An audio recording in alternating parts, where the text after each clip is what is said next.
ഒരിക്കൽ ഒരു കാക്ക ഒരു മരക്കൊമ്പിൽ വിശ്രമിക്കുകയായിരുന്നു. അപ്പോഴാണ് വലിയ ഒരു പരുന്ത് ഒരു ചെറിയ ആട്ടിൻകുട്ടിയെ റാഞ്ചിക്കൊണ്ടു പോകുന്നത് അവൻ കണ്ടത്. പരുന്തിനങ്ങനെ ചെയ്യാമെങ്കിൽ തനിക്കും അതിന് സാധിക്കുമെന്ന് മണ്ടനായ കാക്ക വിചാരിച്ചു. അപ്പോഴാണ് താഴെ ഒരു വലിയ ചെമ്മരിയാട് മേഞ്ഞു നടക്കുന്നത് അവൻ കണ്ടത്. ആ ചെമ്മരിയാടിനെ തന്നെ റാഞ്ചിക്കളയാമെന്ന് കാക്ക തീരുമാനിച്ചു. അവൻ സർവശക്തിയും എടുത്ത് ആടിനു നേരെ പറന്നു.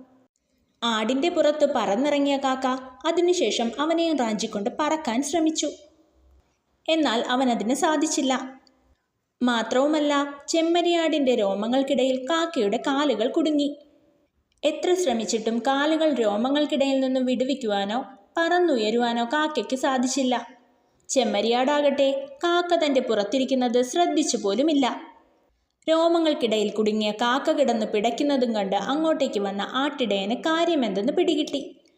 അയാൾ കാക്കയെ പിടിച്ച് ചിറകുകൾ മുറിച്ച് ഒരു കൂട്ടിനകത്താക്കി. വൈകിട്ട് അയാൾ കൂട്ടിനുള്ളിലെ കാക്കയെ തൻ്റെ മക്കൾക്ക് കൊടുത്തു. കാക്കയെ കണ്ട കുട്ടികൾ കൗതുകത്തോടെ ആട്ടിടയനോട് ചോദിച്ചു, "ഇതെന്തുതരം പക്ഷിയാണച്ചാ?" ഇത് കേട്ട ആട്ടിടയൻ പറഞ്ഞു, "അതൊരു കാക്കയാണ് മക്കളെ. പക്ഷെ നിങ്ങൾ അവനോട് ചോദിക്കുകയാണെങ്കിൽ അവൻ ചിലപ്പോൾ താനൊരു പരുന്താണെന്നും പറഞ്ഞേക്കും."